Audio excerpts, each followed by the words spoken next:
All right, we live.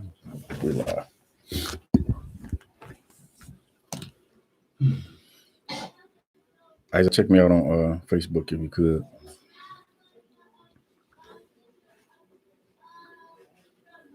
McQuarrie, when you get a chance, post to those groups. Baruch Shah.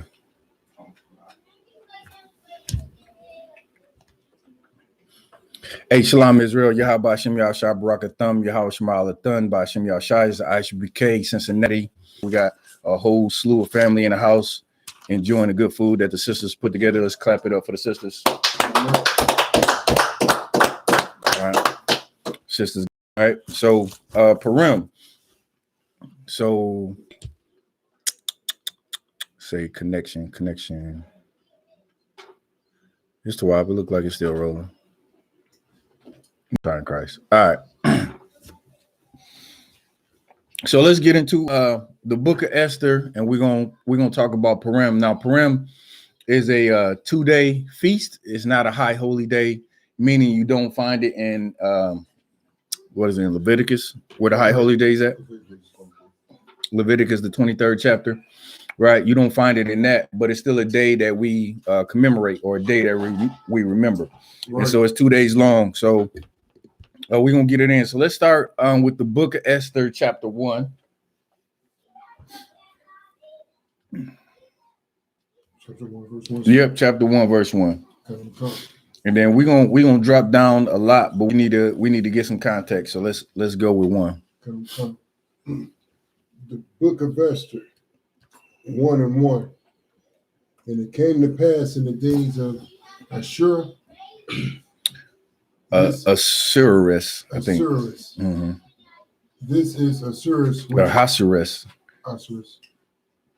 This is Asuris, which reigned from India even to Ethiopia. Even unto Ethiopia, over 107 and 20 provinces. So this was a powerful king, right? 107 provinces. You think of a province like a land, or damn near almost like a governorship, you know what I mean? So he was over 127, but he wasn't the governor, he was over everything. Go ahead.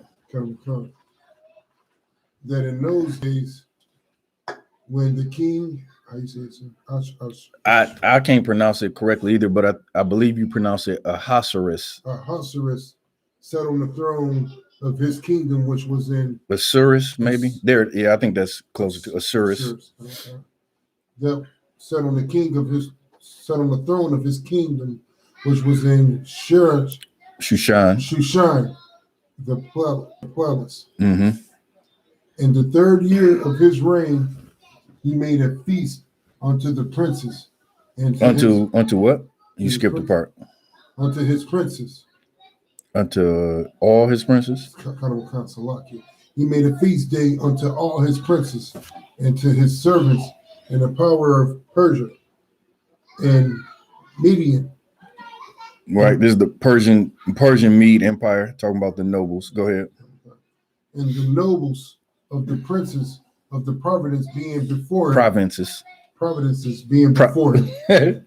Provinces.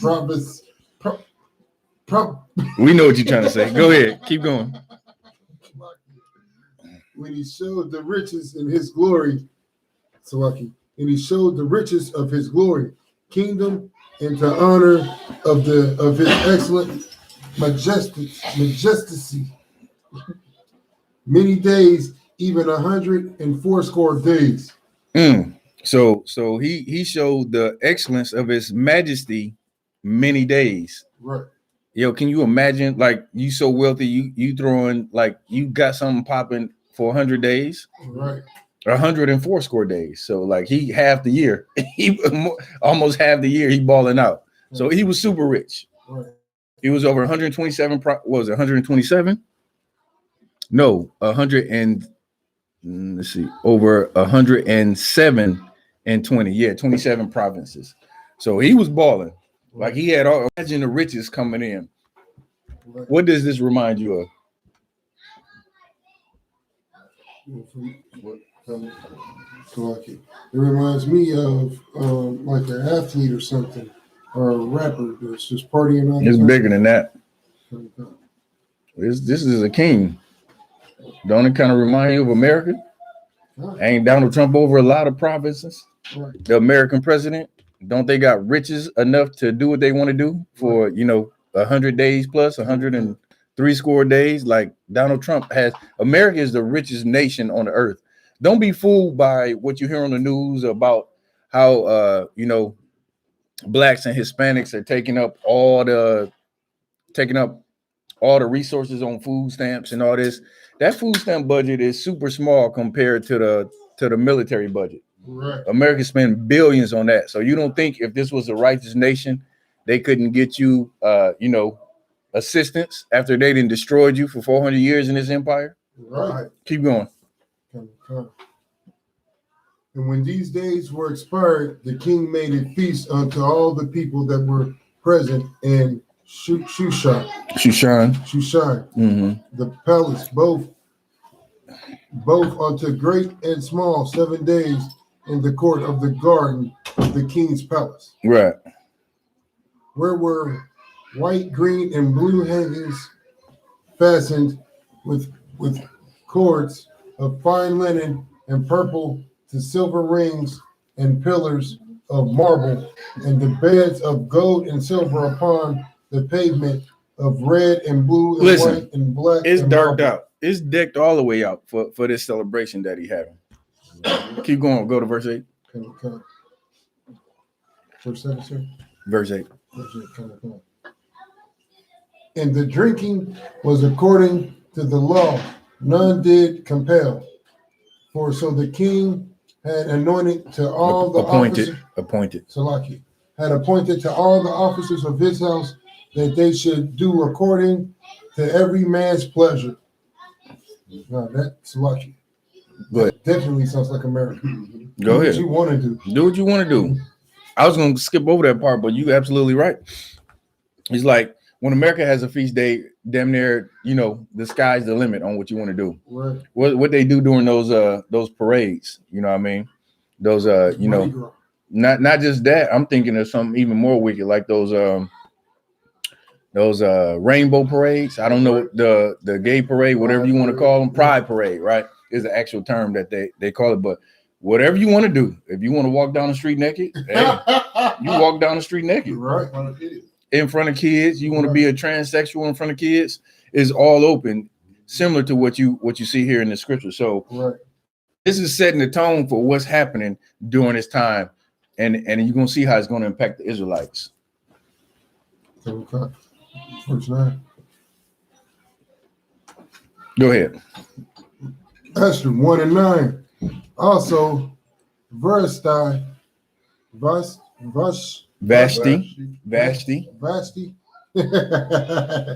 Also, Vashti, the queen, made a feast for the women in the royal house, which belonged to the king Ahasuerus.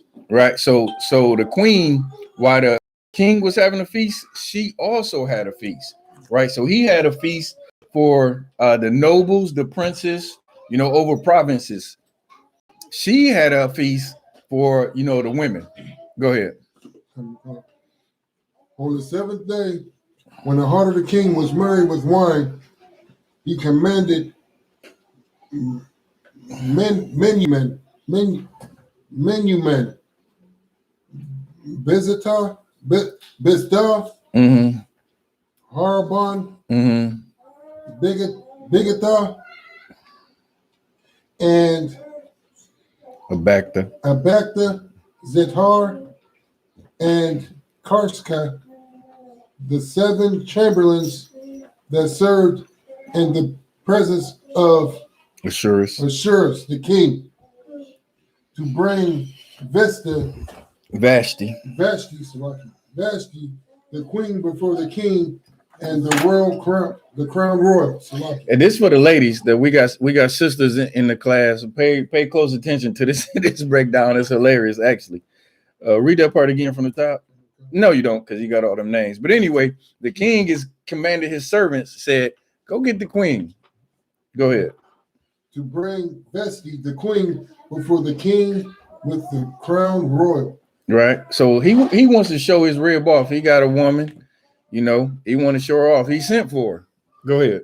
To show the people and the princess her beauty, for she was fair to look upon. Mm-hmm. But the queen Vesti refused to come to the king's commandment. She said, I ain't coming. I don't care if you is the king. I'm not coming. She refused to come. When the servants went to send for her, she didn't come. Go ahead. Refused to come at the king's commandment by his chamberlains. Therefore was the king very wroth, and his anger burned in him. Right. So we're reading this bit of history so you can know how Esther even came about as part of the story. Right. Then the king said to the wise man, which knew the times, for so was the king's manner toward all that knew the law and judgment. Right. So he sought counsel, which is what a king should do. Right. And the next unto him was Karshana, Mm-hmm. Shithar,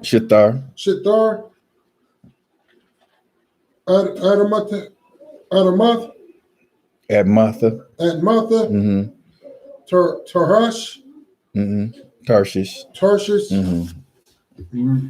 Miris, Mm-hmm. Marshana, and Memucan. Yep. Go ahead. The 7 princes of Persia and Media, right, which saw the king's face, and which sat the first in the kingdom. So look, he sent for his wife, for the queen. She didn't come. Is that everybody, all his, like, basically his noblemen saw his face, right? Like looked at him like, nigga, you just got fronted on. You know what I mean? Right. Now this is heathen. This is a heathen that we reading about now, but it's all the history that we got to get into so you get to the point. Go ahead. Okay. What shall we do unto the queen Vesti according to the law, because she hath not performed the commandment of the king Ahasuerus by the chamberlains? Right. So his basically his council, right? They asking a question now. What should we do? We got the queen who was commanded to do something by the king, and the king said, or his council basically said, she ain't performing her. She didn't perform her duty. So you might be wondering what's going on. Let's get some more. It's about to tell you what's about to happen. Okay. And men you can answer before the king and the princess. Vesti, the queen, right, have not done wrong to the king only, but also to all the princes and all the people that are in the provinces of the king Ahasuerus. She has dishonored everybody by dishonoring the king, because right. If you know anything about a king's rulership, a king's whatever he said was law, right? So if he said something, then it was law. And then so they basically said she didn't just go against the king, she went against all of us, because he is us, right? He represents us. Go ahead. Right. For this deed of the queen shall come abroad unto all women. Right. He said it's gonna be an uprising. We gotta nip this in the bud right here. Right. Go ahead. So that they shall go despise. Ahead. You got a question? Go ahead. He basically said it's gonna be a feminist movement. It's gonna be a feminist movement. Right? So imagine, you a king, you call your queen denies, and now all the wise men that you have in your circle say, we can't allow this. We can't allow that. I know this your rib. We can't allow it though. Right. Keep going. So that they should despise their husbands. So that they shall despise their husband in their eyes, when it shall be reported the king Vesti, the queen, to be brought in before him, but she came not. Right. Yotham, you can pick up from there if you could. Oh, go ahead, read 18, and then you pick up at 19. Likewise, so the ladies of Persia and Median say this day unto the king's princes, which have heard the deed of the queen, thus shall there arise too much contempt and wrath. All right. So again, they just explaining the reason why he has to do something, right? Without, that's the same thing with brothers in the school. You just let a brother run and do what he want to do. then it's not going to be any rank and order in the school, which is going to have a structure in the organization. How you gonna have an organization where everybody's in charge? Then nobody's in charge. If everybody's in charge, nobody's in charge. Because you tell a brother to go do something, I'm gonna come right behind you and say, "Nah, brother, don't do that. I'm in charge. You go and do this." So that's why the Lord set structure into place. That's why it's so hard for people in the world to see why we got captains and officers and troopers and generals. Right. They're like, "What? Y'all crazy? Where y'all get that from?" The Bible. Right. So the Bible says it. God. Moses ranked the people 50. He had officers over 50. Like, imagine being in charge and you got to go and talk to everybody. You run yourself ragged. That's why you put men in charge. You put men in charge under you, they report to you. It grows too big, guess what? You put more men in charge under them, and the rank structure just keeps going. And then you got an organization. You don't have something where everybody just walk around and do what they want to do, right? Which is the Christian church. You was gonna say something? Kind of, real quick, if I could. That is such a heavy point that you brought out, because people do say where you get that from, and this be lifelong Christians who've been in the church their whole life. Right. Where do you get the rank and order from? The Bible? No, they don't even say rank and order. They just say, "How did you become a general? How did you become a captain?" Like they think it's funny. Right. Not knowing the book that they didn't read for 40 years or claim to read for 40 years is all throughout the Bible where rank is in it. So all you Christians that run across this video, read your Bible, because rank and order is in the Bible. That's right. You just never read it. Let's keep going. The book of Esther, chapter 1, verse 19. If it please the king, let there go a royal commandment from him, and let it be written among the laws of the Persians and the Medes. Let it be not altered, that Vashti come no more before King Ahasuerus. Oh man, she getting banished, yo.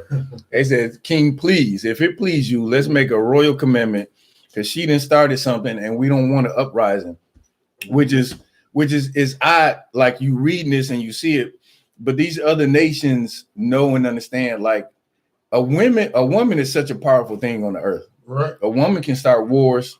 A woman can end wars. A woman creates, helps create life. A woman is so powerful, and to use her femininity to get what she needs or what she wants is the way that the Lord. That's why she's a woman. That's why you need a woman. Why we got a whole bunch of men walking around, we never procreate. You got a woman. Like, that's how women. All your sisters in here. That's how you get what you want. You use your femininity. Right. Use what God gave you, and you can get it. But they knew something. They knew something in the scriptures. They say, "Yo, King Salaki, sir, we can't let your rib do this. All our ribs gonna be in the uprising. The nation is gonna turn to crap." Right. Basically, not in those words, but I had to put my slang on it. Go ahead. And Salaki, and if I could, it's such a heavy point, because even when you look at the world now, Isaiah, based on what you say, I always got a heavy point. That's a heavy point that you just brought up here, sir. Because you do always have a heavy point. Most I ain't crazy. No, but seriously though, like, when you look at it today though, like, all the other nations, how they talking about the other nations and how they are with their women now, they still are like that. You get what I'm saying? Like who runs the Chinese household? It ain't the Chinese woman. Right. Who runs the Korean household? It's not the Korean woman. Only time you might have an issue is when they come over here to this country, back to their lands, because if not, like, it was just a clip on Facebook. Isaiah, you asked to make a point. It was just a clip on Facebook where they showed a chick getting stoned to death. Stoned to death, to where they knocked her headpiece off, and dude stopped the stone and put her headpiece back on and like continued. You know what I'm saying? That's all I want to bring up. Go ahead. Let's keep reading. Okay. Esther chapter 1. 20. Oh, okay. 20. Select. I'm at the end of 19. And let the king give her royal estate unto another that is better than she. Right. Because she didn't want to listen no way. She got to, I mean, he the king. What you supposed to do? Right. You mad at him? You ain't gonna come see what he want? He wanted to show you off. And so anyway, this right here is just the history of it. This is not the meat and potatoes, but this is how Esther kicked off. So you gotta understand what happened beforehand and how we even get to Esther. It's because the king saw that his queen wasn't right, and all his wise counsels like this can't fly. So let's keep going and get the last little bit, then we'll get into it. Verse 20. And when the king's decree, which he shall make, shall be published throughout all his empire, for it is great. Right. What was it? 127 provinces. Okay. All the wives shall give to their husbands honor, both to great and small. These heathens got it right on that. That's what they should do. That's what you should do. You should honor your husband, and and men should love their wives. Right. So it ain't a one-way street, right? You show honor, you respect your rib and love your rib, like she yours, like it's you. Right. Love her like you love yourself. Right. Keep going. Verse 21. And the same pleased the king and the princes, and the king did according to the word of Memucan. 22. For he sent letters into all the king's provinces, into every province according to the writing thereof, into every people after their language, that every man should bear rule in his own house. Listen, them heathens got that right. A man, hey, listen, that's in the Bible too. You need to rule over your house. Go ahead. And that it should be published according to the language of every people. Right. So they put it in every language. Look, my queen is out. She ain't want to obey. She gone. Right. Go ahead. Esther chapter 2, verse 1. After these things, when the wrath of King Ahasuerus was appeased, he remembered Vashti and what she had done and what was decreed against her. Then said the king's servants that ministered unto him, let there be fair young virgins sought for the king. King said, I'm back on the market. I'm back, baby. I'm back on the market. Go ahead. This heathen, like he didn't, you know what I'm saying? Which, obviously our culture, you cannot put away your woman, right? Like save she fornicate on you, you cannot put away your woman. So what he did was wrong. But I guess that, if you think about, like this don't go on throughout the nation, because that'll destroy a nation. Right. Oh, women ruling a nation will destroy a nation because the women in charge to run the nation. Go ahead, Isaiah. I got a heavy point. Yeah, that will destroy your nation. Voila, the Christian church. Most High in Christ, damn right. Women rule the church, and the man in the church are destroyed. But you don't see it when you're in the world. It takes like you come into the truth. It's like the Most High wake you up and say, "Yo, I need to stand up and take charge. I can't throw these women away anymore."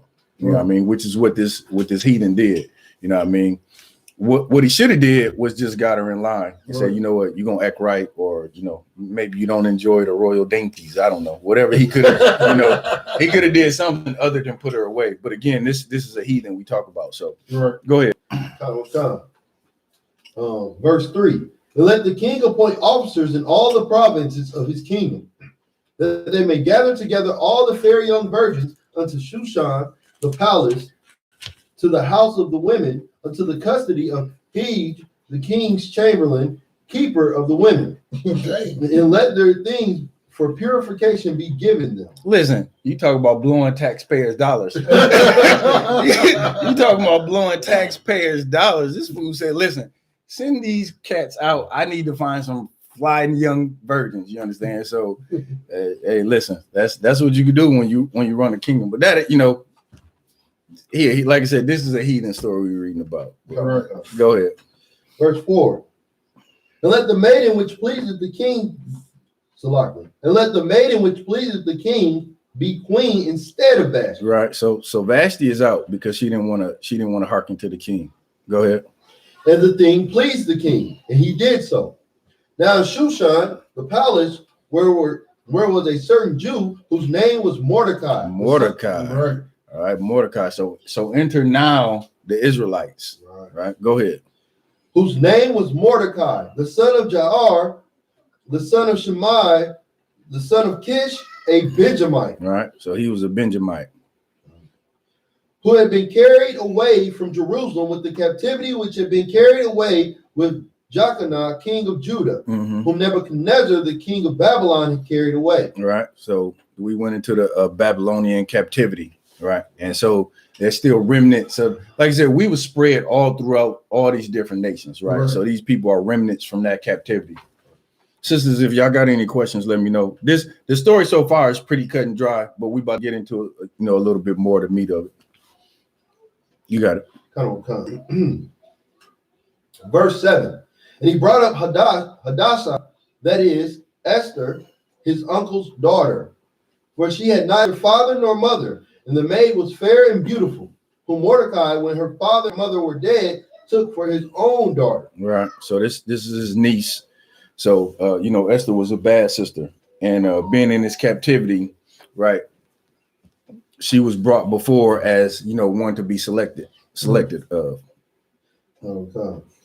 So it came to pass, when the king's commandment and his decree was heard, and when the maidens were gathered together unto Shushan the palace to the custody of Haggai, that Esther was brought also unto the king's house to the custody of Haggai, keeper of the women. Right. So this cat who was the keeper of the women had basically gathered up all the beautiful maidens. Right. Go ahead.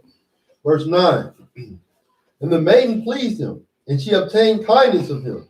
And he speedily gave her things for purification, with such things as belonged to her, and 7 maidens which were meet to be given her out of the king's house. He preferred her and her maids unto the best place of the house of the women. Right. Esther had not showed her people nor her kindred, for Mordecai had charged her that she should not shew it. Right. So Mordecai said, don't show your people, don't let them know what's going on here. What you got going on in this selection process, keep that to yourself. Don't tell anybody nothing. Go ahead. We're gonna find out why too. Verse 11. And Mordecai walked every day before the court of the women's house to know how Esther did and what should become of her. Now, when every maid's turn was come to go into King Ahasuerus, after that she had been 12 months, according to the manner of the women.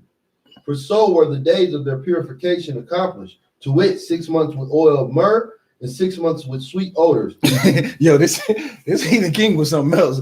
You got to get right. Hey, that's like the 6-month rule. He was practicing he's like, you got 6 months to get fine. Here, purify yourself with, hey, listen, I don't know what that was about, but he said, get right for 6 months. So go ahead. And with other things for purifying of the women. Then thus came every maiden unto the king. Whatsoever she desired was given her to go with her out of the house of the women unto the king's house. In the evening she went, and on the morrow she returned into the second house of the women, to the custody of Shajagas, the king's chamberlain. Right. So he kept the women basically, but they had a time where they could go before the king and ask for something that they wanted. Right. So keep that in mind. That's what's important.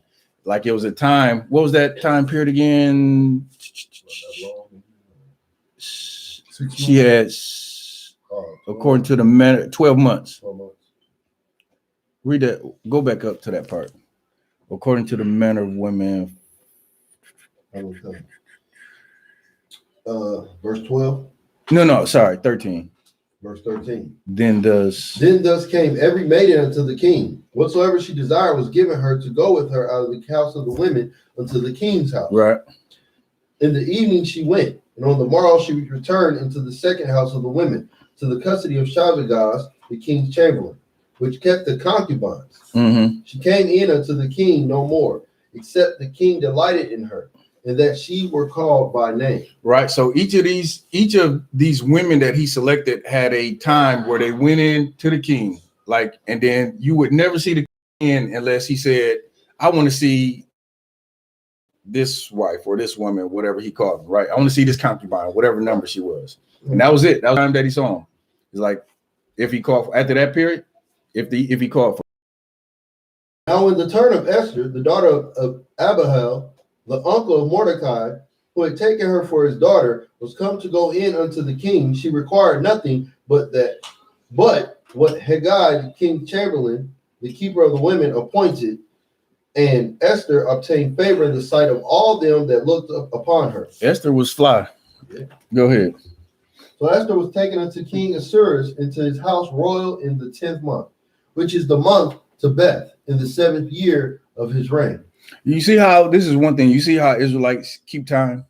Like one thing you'll notice about a lot of people who follow Egypt and Egyptology and all that stuff. Say, yeah, well, y'all don't, what year Egypt was this year and this year. This is how Israelites kept time. Read that last part again. In the year, okay, which is the month Tebeth, in the 7th year of his reign. We have the month we have the seventh year. Like you'll always find that in the scriptures.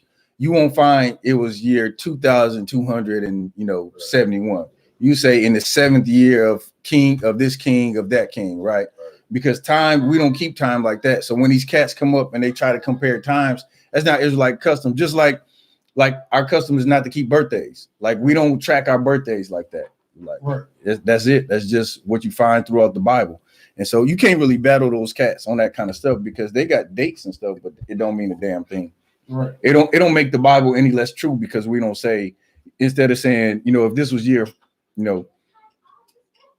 520 and we say, in the seventh year of the king, it don't make it any less true. Right. It just say we didn't track it like that. That's just a sidebar. Go ahead. Verse 17. And the king loved Esther above all the women. Well, the king said, I got me one now. She bad.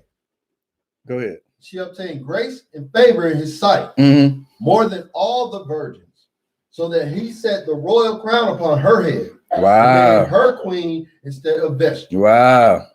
Go ahead. Then the king. I got it right here.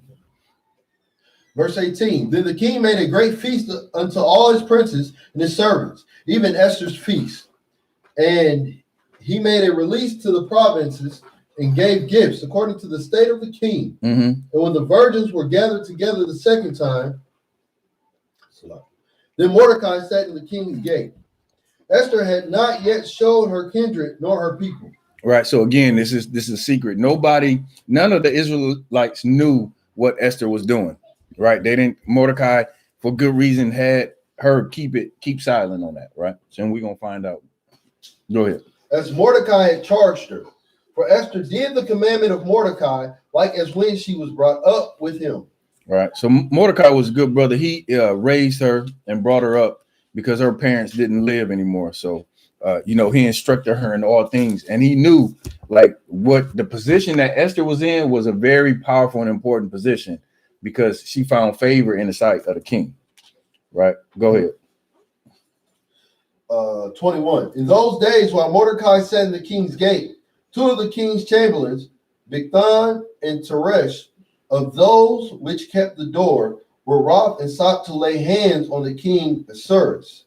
And the thing was known to Mordecai, who told it unto Esther the queen. And Esther certified the king thereof in Mordecai's name. Right. So the relationship is already working out. Imagine being in a position like they were in. They were already in the land of captivity, right? Like we are here today. And you had an opportunity to say warn like a governor that somebody was trying to assassinate him. Like the favor that would bring your family, right? Exactly. You know what I mean? So they right now, what Mordecai found out put them in a very good position, right? Anything that we could use in this kingdom right here that'll put us in a better position be good. You know what I mean? Right. Go ahead. 23. But when inquisition was made of the matter, it was found out. Therefore, they were both hanged on a tree. And it was written in the book of the Chronicles before the king. Right. Go ahead. Chapter 3, verse 1. I mean, those was heathen. So, it was just something. This part of the story is just showing how Mordecai was able to gain favor, or how Esther was able to gain favor with the information that Mordecai had. Right. You got it. Any question? You got it, sis. Okay, so I kind of missed the first bit. Is this king heathen? Heathen? Yes. Okay, is Esther not a heathen? Esther is she's an Israelite, right? Okay. And so Mordecai asked that because the selection process was went out to all his provinces. He was over 127 provinces, which Israelites were in captivity within his provinces. And so, obviously her being a gorgeous sister, she was part of that selection. And so now she was made queen. You got it, sis. So, because he's a king, it was righteous of her to marry a heathen? Well, I don't really she didn't have a choice in the matter. You know what I mean? I mean, obviously, she did have a choice. She could have been like, no, who knows what would have happened. But it's I can't even put it in today's terms, really nothing that I can think about. But what was it right for her to marry a king? In this instance, it was, because we're going to see why it was right. Right. As the Most High looked down on this, okay, she's not supposed to marry him, but the way that he was going to use the king, right, to save the well, I'm giving away the story. I guess we had to get some more. You already know the story. Okay, Most High in Christ. Well, she was used as a tool. I can't even say tool. She was used to help the Israelites, save the Israelites, right? So if you comparing, that to being destroyed, slaughtering all the Israelites, you got to look at it in a way where it was more righteous for her to do that as to let all her brothers perish. Kind of like how when the guys came to Lot's house to get the angels, and he was like, "I got 2 daughters that never know men." Right. And was ready to right. You can kind of look at it in that same way. It's like it was more righteous of him to let his daughter be handled by those men than to have, because it's Israelite is part of the law. Like if you got people that's traveling, like they come to your house, you now have charge over them. So if harm falls before them, then it's on you. You know what I mean? Which is our cousin. That's why you read the stories like in Israelite time, if somebody was sojourning, like you had to take care of them. Same way you're not supposed to glean your fields. Like if you owned a field, you couldn't pick everything out the field. You had to leave it for sojourners, for strangers, for other Israelites who were passing by and might be hungry. So it's law that we take care of each other, which is so, the scriptures is so much brotherhood in it. Is that's what the scriptures is based on, is brotherhood. Right. So it's all about taking care of your brothers and sisters. So that's a good question. But it was more righteous for her to save her people. Okay. Where we at? Chapter 3, verse 1. After these things did King Ahasuerus promote Haman, the son of Hammedatha, the Agagite. These names so melting. The Agagite, and advanced him, and set his seat above all the princes that were with him. What verse was that? Verse 1. Chapter 3, verse 1. Gotcha. Haman. Haman. Haman, and then the next one. Yep. Yeah. Come. All right, verse 2. And all the king's servants, were in the king's gate, bowed and reverenced Haman, for the king had so commanded concerning him. Right. So the king gave Haman power. But Mordecai bowed not, nor did him reverence. Mordecai said, I ain't bowing to you. And listen, how many times do you find that in the scriptures? Just like with Daniel and the brothers Meshach, Shadrach, and Abednego. Like they didn't bow down to the king. You know what I mean? And that's not our culture, to bow down to some heathen who means nothing in the eyes of the Most High. Right. Who's gonna say something? Go ahead, you got it. Verse 3. Then the king's servants, which were in the king's gate, said unto Mordecai, why transgressest thou the king's commandment? Right. So they asking him, why you ain't bow down to Haman? Now it came to pass, when they spake daily unto him, and he hearkened not unto them, that they told Haman to see whether Mordecai's matter would stand. For he had told them that he was a Jew. Right. So they're like, this fool, he not bowing down. Every time we see him, he not bowing down to none of this. He not feeling none of this. He don't care nothing about your status, Haman. So they went and told Haman. Right. And when Haman saw that Mordecai bowed not, nor did him reverence, then was Haman full of wrath. So this heathen is now mad because Israelites, we don't bow down before heathen men. Go ahead.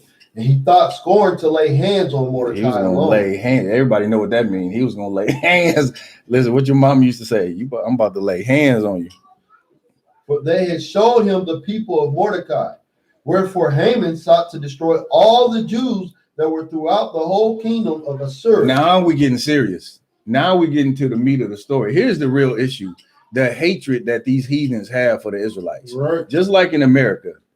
America hates Israelites. Right. I brought out something heavy. Solana, I just wanted to bring up the point that, correct me if I'm wrong, but I think the Agagite is actually an Edomite. Yeah, we can look. Somebody look him up. Is an Edomite. Agagite. Yeah, because when I did the Agagite, you might be right. Because when I don't remember. I did, like when you trace it back in the Apocrypha, it's an Agagite that they talk about. To bring you back to this Agagite. Right.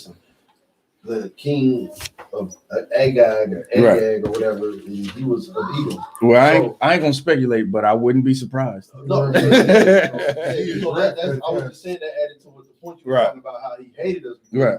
it was already in his nature to do that, even Right. in this captivity, even though it wasn't his captivity. And we was at camp today, and you could see like the most hurtful thing for the oppressors to see black men stand up on the corner and yell out all the crimes that they commit against us. They hate that. They absolutely want to lynch us every time we go in those corners. And we sit at camp and laugh and look at them and blaze even harder. Right. But guess what? Our people don't accept us, but they're going to accept us because things in America is getting worse and worse and worse every day. And if Israelites don't wake up to the truth, you'll be in this position again. Right. Let's get some more. You want me to read this definition? No, what's wrong with him? Oh, McQuall, you dipping out? You don't want to do no work? Found it. I took it. So That's a Southern Ohio thing. I don't know what y'all doing. I mean, if I may, before you read it, Mm-hmm. because Agagite is just going to tell you about who we just read. But if you read Agag, it tells you Go what ahead. you need to know. I mean, I ain't gonna speculate on it because I don't know for sure. I don't remember the breakdown on it, but we could get the definition anyway. Read Agag. Agag, an important king of Amalek, Amalek. Yeah.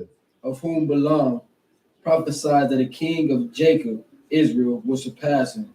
Right. So Amalek, if you don't know, Amalekite is the so-called Jewish man. That's where he descends from. Right. So anyway, let's keep going. So we try to get as much as possible before we run out of time. Verse 7. Yeah, verse 7. In the first month, that is the month Nisan, in the 12th year of King Again, we see time like this. We don't say an exact year. Right. Israelites don't speak like that. We don't record time like that. We don't say May 30th, 2020. We say in the 3rd year of this king, in the 3rd year of that, in the 10th year of this. I brought out some heavy. Brother said heavy. Because you're right, we don't do time like that. Because if a brother be like, I'll be there in a minute, that's anywhere from 10 minutes to 10 hours. Or Israelites is something else. Israelites be like, I'm down the street. This nigga is on the other side of town. And he's not going to be there anytime soon. Right. Go ahead.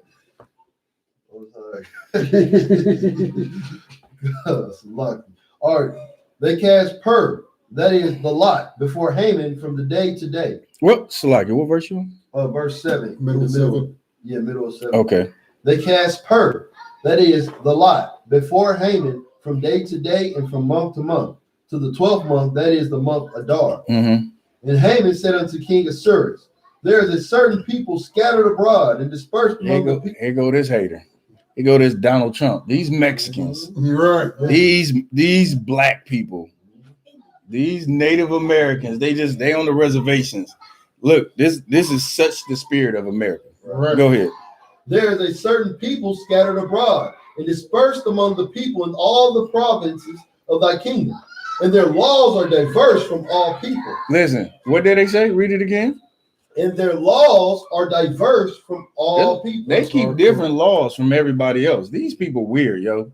They don't eat no pork. They don't line their face up. They women separate during the time of the administration. They cut off something from their little boy parts, and at the 8 days, they just weird. They laws is different, man. Who is these people? These people is weird, man. They wear strange things wrapped around their head. Right. Keep going. They won't bow to me.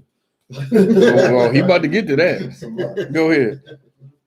All right. Yeah. All right.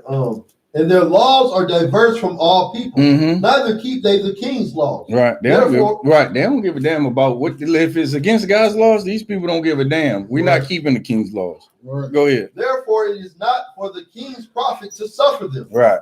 If it please the king, let it be written that they may be destroyed. Look at this evil bastard. He wants to destroy it because of one Israelite offended him. He's going to destroy all the people. Right.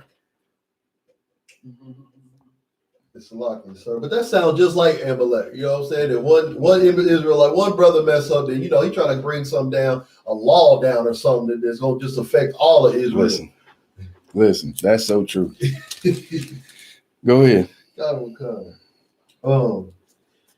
Yeah, if it please the king, let it be written that they may be destroyed, and I will pay 10,000 talents of silver to the hands of those that have the charge of the business to bring it into the king's treasuries. And the king took his ring from his hand and gave it unto Haman, the son of Hammedatha, the Agagite, the Jews' enemy. Right. So again, anytime you had the king's ring, you would act on the king's authority. Right. Which is why these cats that say we wear the star of Molech are such idiots. Like, and this yours, right? Okay. Like, if this is Dawuda, this is King David's insignia, Right. his signature, his badge, his shield, like his authority. Like anybody knows that from watching any of the old movies. If you had an insignia from, like, in fact, they would pour wax on a letter and seal it with the king's ring to know that it was official. So every king has a signet, you know what I mean? Which is just a sidebar for, you know, part of your Star Molech breakdown for these clowns. Anyway, but he went. You got it, sis. Is it lawful for a woman to have like a signet, like to prove that she's married or she belongs to? Yeah. How do you know that? I'm gonna let your husband answer this one. How do you know that? Hold on, wait a minute. This is a classroom environment. How do you know that is lawful? It's in the law. All right, hold on, slowly. Okay, no. It's lawful. Where there's no law, there's no sin. Where there's no law, there is no sin. Why do you need it, though, is the question. Just asking. Because, you know, like if you have a signet, it can more so like tell another male, like, okay, she's already belongs to somebody else without me personally saying, like, okay, I belong to this person. Your rib is beating them off with a stick, y'all. With them, you better treat her better. She gotta. I really don't think that's. Stop. No, but I understand what you're trying to say, because you like most sisters in the school don't wear a ring because that's more of a heathen custom. Right. So like something, but like, what would you have in mind though? I don't know. What's the Israelite custom? I had to ask that question. I don't know. I thought when your head was covered, that signal that you was married. Not necessarily. A righteous. I was gonna say not necessarily, because anytime you talking about just walking out and about, that shows a sign of being humble and being shamefaced, but not necessarily that you're taking though. Right. So, but I'll ask that question because I don't know, like traditionally, if there was anything that Israelites wore that says I'm married. So that's a good question. Okay, I got another question. It's kind of unrelated, but is it within our culture to do like a coming of the age ceremony, like a bar mitzvah almost? Right, or quinceañera. Somebody asked that question in class, and General Muhammad said, no, we had nothing like the Jewish man has like a bar mitzvah, however you pronounce it. We're traditionally, we don't have that in Israel. Okay. But you could have,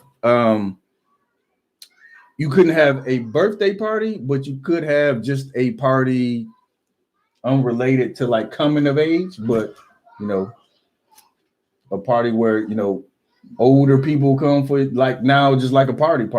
We have a party for my daughter, like an end of a year party. Okay. So parties are definitely lawful. Just birthday parties would not be lawful. Right. So whatever party you want to make it for, as long as it's not like a, you know, Christmas party, birthday party, something related to a heathen custom. But no, there's nothing specific that we have in our culture for coming of age. Okay. All right. Mm-hmm. But that's a good question about the other one. I'll ask about that. Okay. Go ahead.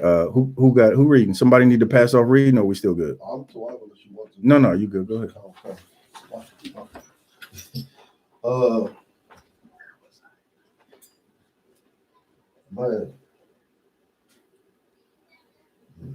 He gave him a ring. Yeah. He got the king's ring. Verse 10. Okay. And the king took his ring from his hand and gave it unto Haman, the son of Hammedatha, the Agagite, the Jews' enemy. Right. And the king said unto Haman, the silver is given to thee, the people also, to do with them as it seemeth good to thee. So he funded it. Go ahead. Now, mind you, the king don't, he has 127 provinces, right? And based on what you're reading in the scriptures, like his main concern really wasn't going out and destroy them. He's just taking counsel from his counselor, right? His counselor said, these people, they don't obey you. They don't keep our customs. They just a nuisance. Let's just get rid of them. And the king like, cool. You think he worried? Like he got dime pieces all, you know what I mean? He's not worried about the people. All he doing is, being the king. Kings don't worry about stuff like that. Right. And it's a lot, if I'm mad. Wasn't that the way that he did it? Isn't that almost like him being a serpent? You know what I'm saying? Who? Haman. Damn right, he's like a servant. He Yeah. said you have a people. So Right. it wasn't specific. Right. He didn't make it seem like the woman you love, her people is right. Like, he wasn't real about it. He just made it seem there's some people out here, man. They live by these strange laws and all this. Let me get rid of them for you. And you kind of giving it away, but it's too wild because like imagine like he looked like the favor that Esther had with him. Like she had favor with everybody because of her beauty. Right. Now the conversation probably would have been different if he would have said, Esther's people, right? This Jew that you love, her people, man. We just need to get rid of them. He probably been like, you bugging. Right. You know what I'm saying? Yeah. So that's it. That's a heavy point to call out. Go ahead. Okay. Verse 12. Then were the king's scribes called on the 13th day of the first month, and there was written according to all that Haman had commanded unto the king's lieutenants, and to the governors that were over every province, and to the rulers of every people of every province according to the writing thereof, and to every people after their language. In the name of King Ahasuerus was it written, and sealed with the king's ring. Right. The king's empire was huge, 127 provinces. So imagine the number of people that lived throughout all his kingdom that now are, now have an enemy. Go ahead. Verse 13. And the letters were sent by post into all the king's provinces to destroy, to kill, and to cause to perish all Jews, both young and old, little children and women. Let me get that one Isaiah in Deuteronomy will not regard the young or the old. 28 and 50, I think it is. 28 and 50. Let's get that. Because read that part again from the top. And the letters were sent by post into all the king's provinces to destroy, to kill, and to cause to perish all Jews, both young and old, little children and women, in one day. What was that? In how long? In one day. Go ahead. Even upon the 13th day of the 12th month, which is the month Adar, and to take the spoil of them for a prey. To take, not only kill them, take what they got. Go ahead. Give me that right there. Is that the young and old? Deuteronomy 28 and 50. Go ahead. A nation of fierce continent. Listen, a nation, this is prophecy, biblical prophecy. You're going to be destroyed by a nation. These nations have a fierce countenance against us. Right. Go ahead.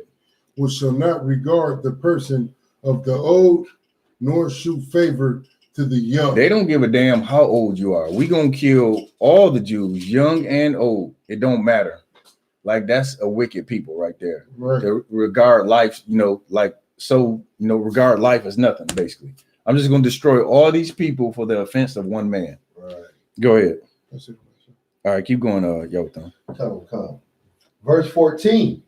The copy of the writing for a commandment to be given in every province was published unto all people, that they should be ready against that day. The post went out, being hastened by the king's commandment. The decree was given in Shushan, the palace, and the king and Haman sat down to drink, but the city Shushan was perplexed. Right.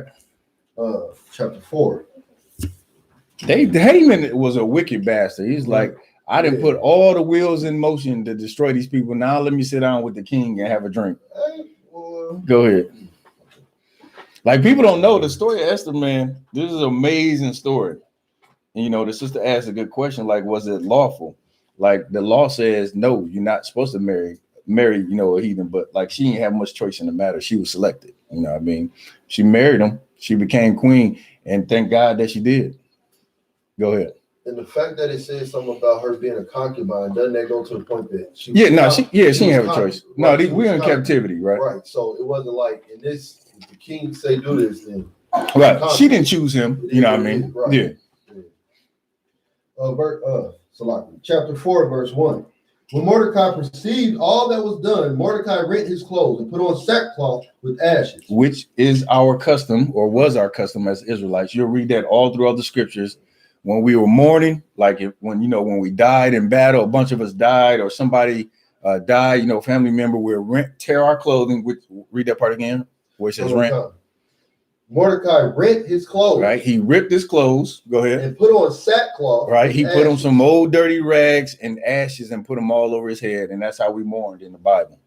Go ahead. And went out into the midst of the city and cried with a loud and a bitter cry. And he did what? And cried with a loud and a bitter cry. What are we commanded to do on the streets as prophets? Cry aloud and spare not. He went out there and cried because he knew that his people was going to be destroyed by Haman. Go ahead. Verse 2. And it came even before the king's gate, for none might enter into the king's gate clothed with sackcloth. And in every province, whithersoever the king's commandment and his decree came, there was great mourning among the Jews. Listen, we knew we was in trouble then. I bet you stopped smoking that weed then. If America say, you know what, all y'all going back into slavery, I bet you think twice about all the wickedness that you do. I bet you'll wonder. I bet you'll pray to God then. Everybody who's claimed that they're not Christian and don't believe, I bet you'll believe in the God of the Bible then. Damn right. I'm sure our Hispanic brothers is on that border now, crying and praying and fasting, and probably don't even want to fast. How they being treated down there, right? You know what I mean? Go ahead. Right. Great mourning among the Jews, and fasting, and weeping, and wailing. Mm-hmm. And many lay in sackcloth and ashes. Can you imagine that? Sitting in a empire was like today, but this was even more extreme. You sitting in an empire where it's a decree. You heard about the decree. All the Jews is dying. If you're a Jew, you're dying. Young or old, it don't matter. I'll be in the streets mourning too with sackcloth on. Go ahead. So, verse 4. So Esther's maids and her chamberlains came and told it her. Then was the queen exceedingly grieved. Right. So Esther just now getting this information. Right. So her maids told her this. And she sent raiment to clothe Mordecai and to take away his sackcloth from him. But he received it not. Go ahead. Then called Esther for Isupk, one of the king's chamberlains, whom he had appointed to attend upon her. And gave him a commandment to Mordecai to know what it was and why it was. So Isupk went forth to Mordecai unto the street of the city, which was before the king's gate. And Mordecai told him of all that had happened unto him, and of the sum of the money that Haman had promised to pay to the king's treasury for the Jews to destroy them. Also, he gave him the copy of the writing of the decree that was given at Shushan to destroy them. Right. To show it unto Esther. Right. So Esther didn't have any of this information. So Mordecai is basically providing this information, letting her know that this player hater Haman, he trying to destroy us. Right. I brought out something heavy. Go ahead. and it's hardcore because when she found out, she immediately threw that line out to communicate. Like, what's going on? Tell me what happened. So it was righteous of Esther to mourn for her people, right? To be worried about her people, because she could have been like Oprah. Right. Esther could have been like Oprah. And the hell with you broke Negroes, and I'm gonna trip on the stage and still have billions. Oprah don't give a damn about black people, man. Oprah is one of the worst examples of somebody the best example of somebody who got rich and totally forgot about her blackness. Mm-hmm. She can't even relate to you broke niggas, including myself. Nah, I brought out something heavy. It's 4 minutes, yo. I just want to say this and listen to her name. Like, she has like a baby slave name, Oprah. You know, like, is she just because she was black completely? No, Oprah too busy giving away cars to a crowd full of oppressors. You know what I mean? Let's get the last little bit, then we're gonna clip it. Now, if you're not familiar with Purim is 2 days. So tomorrow will also be a class. Right. You know, the rest of the class we'll pick back up for Purim. You got a question, sis? Tomorrow, is it lawful to work?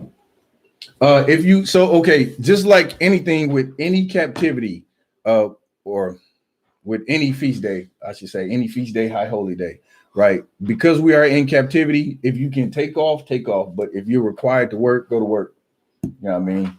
Go to work if you have to go to work. If you're required, but if you can take off, definitely take off, right? And observe the day, cook a big feast, watch class, really get into the spirit and you're accustomed, right? Which is what we're all commanded to do. But in captivity, they say you better punch this clock. You better go in there and punch that clock. So, was that it? I was just going to ask, was I supposed to like cook a big meal tomorrow? Oh yeah, what's she trying to skip out on you? Y'all don't. Yeah, so Purim is 2 days long, and you definitely want to feast both days, right? Go ahead. Shushan to destroy. I'm at Esther chapter 4, middle of 8. Shushan to destroy them, to show it unto Esther, and to declare it unto her, and to charge her that she should go in unto the king to make supplication unto him. Now, mind you, remember what he just read. You could only see the king once he saw you. You could only see him again if he called you. Right. Now, people, what Mordecai is trying to get her to do, like she got all the information now. So Mordecai is like, you got to talk to the king. Go ahead. And to make requests before him for her people. And Hattak came and told Esther the words of Mordecai. Again, Esther spake unto Hattak and gave him commandment unto Mordecai. All the king's servants and the people of the king's provinces do know that whosoever, whether man or woman, shall come unto the king. All right, here go the good part. Now, this story, like the predicament that she in, right? The predicament she in. She didn't already seen the king. Now, Pete, what is about to say? Read it again. Verse 11, all the king's servants and the people of the king's provinces do know that whosoever, whether man or woman, shall come in unto the king into the inner court, who is not called, there is one law of his to put him to death. Oh my goodness. So now she's facing death. If she could be like Oprah, she's like, well, all my people got to die. Or she could go in to the king basically without an appointment. Right. And then, and face death possibly. Right. So it's such a heavy story because this sister was selfless, right? She was in a position to help her people. And she decided, well, I ain't going to get a story away, but she's facing death too. Right. So at this point, all the Jews is facing death. Right. Either she going to let all her people die and live, or she going to go in and see the king and possibly face death. Go ahead. Except such to whom the king shall hold out the gold scepter, right, that he may live. But I have not been called to come into the king these 30 days. So that was his judgment. If you came in and he didn't hold out his golden scepter, you was done. You was dead. There's a death penalty. Go ahead. Listen, you talking about keeping down requests. It's like, nah, I'm not taking any appointments. Oh, you want to come in for an appointment? Come on in. You're like, no, on second thought, I think I'm good. You know what I mean? I bet that nobody bother him. Is under penalty of death? Go ahead. Verse 12, and they told to Mordecai Esther's words. Then Mordecai commanded to answer Esther, think not with thyself that thou shalt escape in the king's house more than all the Jews. Right. For if thou altogether holdest thy peace at this time, then shall their enlargement and deliverance arise to the Jews from another place. Right. But thou and thy father's house shall be destroyed. Right. So he's convincing her, right? Because that's she got a choice to make too. Do I go in before the king and die? Like I said, it's just a predicament that everybody's in. Go ahead. And who knoweth whether thou art come to the kingdom for such a time as this? Right. Then exactly. And that's the heavy point. Who know you came to this? You might have been brought here for a time such as this. Right. Like, which was, like I said, thank the Lord that she was in the position that she was in. So we right up on the time. Again, if you tune in tomorrow, we're going to be breaking down the rest of the story of Esther. Everybody who hasn't completely read the story, if you can't watch class tomorrow, make sure that you read the story of Esther. It's a heavy, heavy, heavy story.